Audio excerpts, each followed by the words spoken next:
Italian Football Podcast. Right, last question comes in from CJ Barile.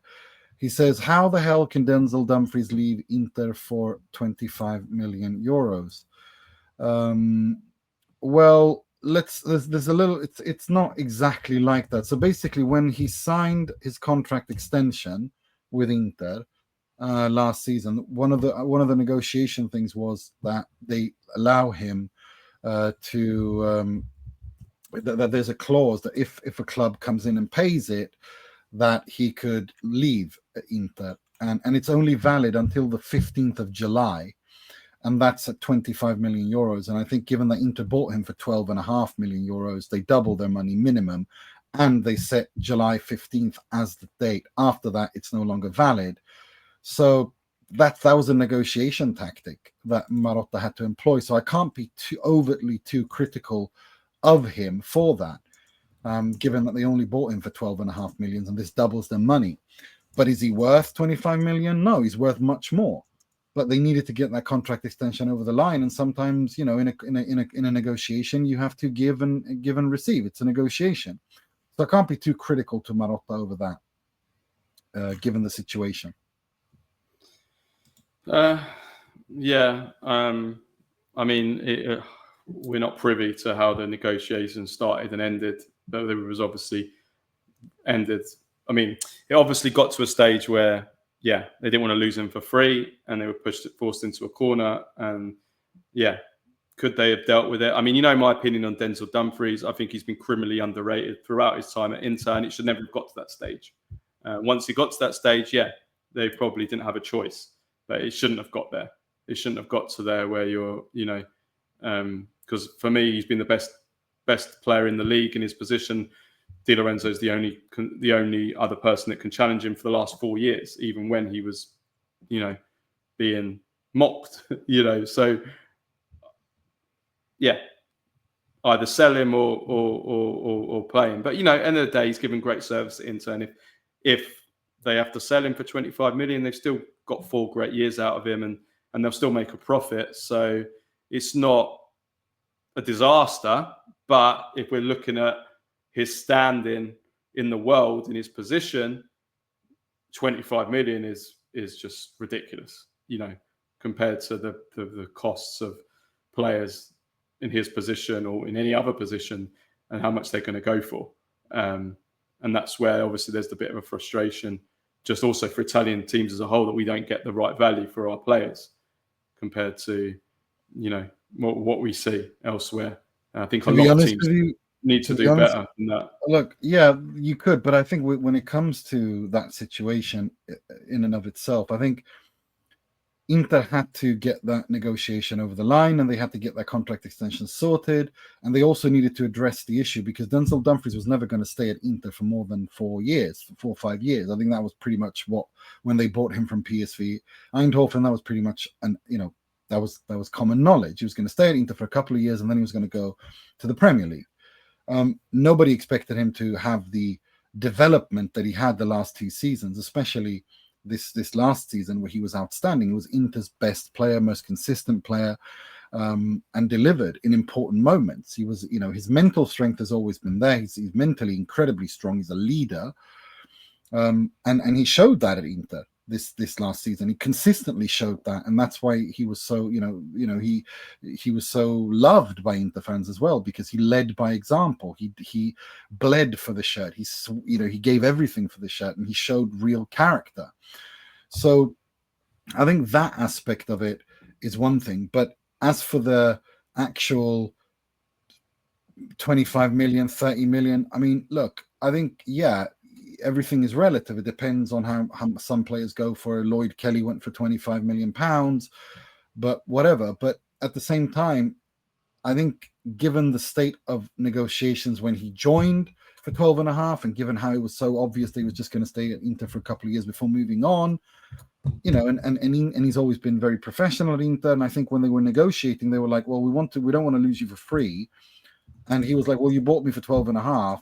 Double your money, that's 25. That's a good place to do. And they're like, and then Inter probably went, well, okay, that can't be valid the entire summer. It expires on the 15th of July.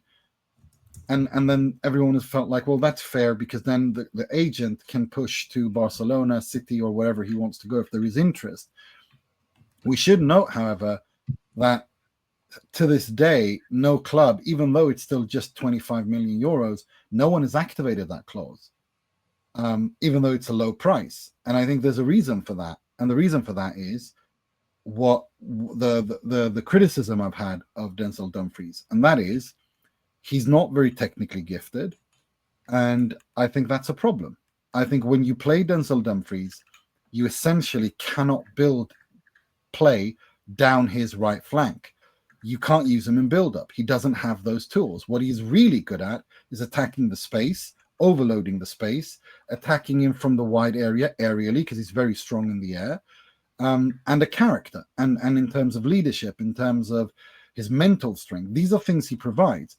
But if you play Denzel Dumfries, you essentially cannot build using that right-hand side, because he's not good at beating his man.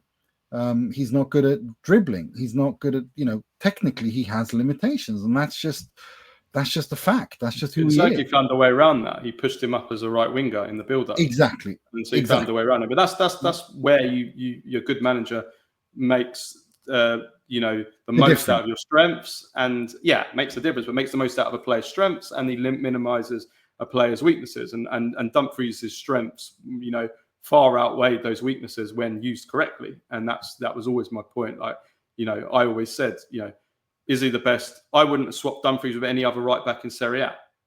Maybe Di Lorenzo, you could argue, during the Napoli season, title winning season, but Di Lorenzo has plenty of weaknesses himself too. So I think if you ask any manager in Serie A, which right back do you want?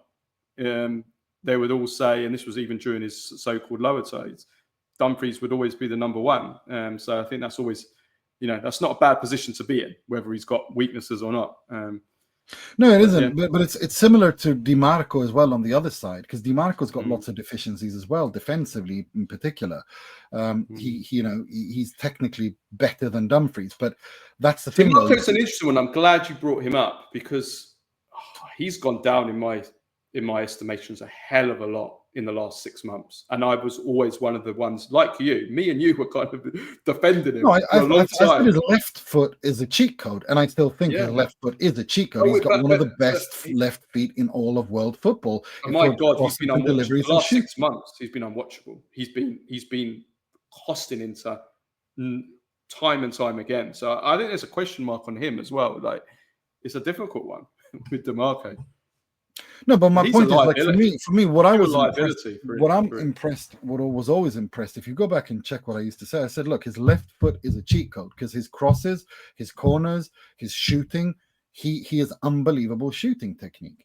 And that's why I wanted to see him at Inter, because also that he grew up at Inter, he's from Milan, he's an Interista, and that's always good for a club to have that kind of local connection. But his specific strengths is that left foot. Other than that, he wasn't very good at. He's not very fast. His stamina is that of a 50-year-old smoker. He can't dribble. He can't. He's decent technically, but he doesn't offer very much other than that. And sometimes positionally, he's brain dead. He loses concentration, like we saw in the Champions League final, where he just was in no man's land. His brain wasn't switched on.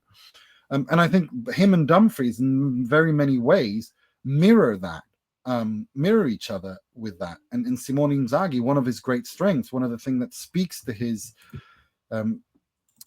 the strengths of Simone Inzaghi as a coach, is exactly that: his ability to get the best out of what was presented to him. Whether it was Federico Dimarco, whether it was Denzel Dumfries, whether it was Francesco Acerbi, whether it was Henrik Mkhitaryan, whether it was Edin Dzeko, although I think Edin Dzeko is the best player, together with Mkhitaryan, in terms of the quality of the player, than all of these guys. But I'm talking about where they were in their careers.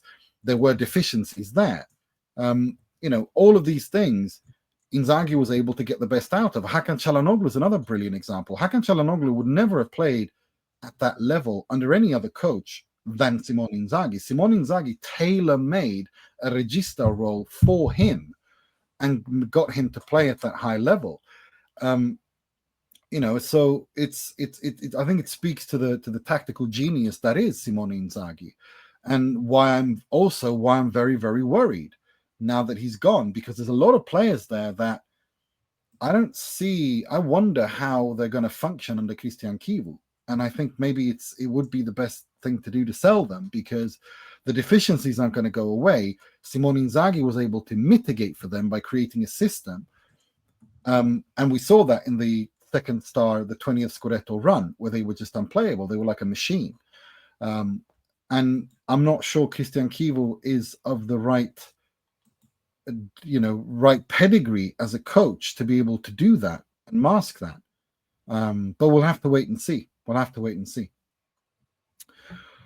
Right, those are all the questions we had sent in this week from you guys. Please do make sure to send in your questions via Instagram, Facebook, Twitter, email, but preferably via DM on Patreon. We'll be back later in the week for the Milan Mercato deep dive. Next week we'll be back to hopefully regular programming with a Mercato deep dive on the Monday and then the Q&A on a Wednesday. So you've got about 10 days to send in your questions to us for patrons and YouTube members, everyone who supports the show. So thank you so much for doing that, and also make sure to send in your questions. And until next time, take care of yourselves and each other. Ciao, ciao.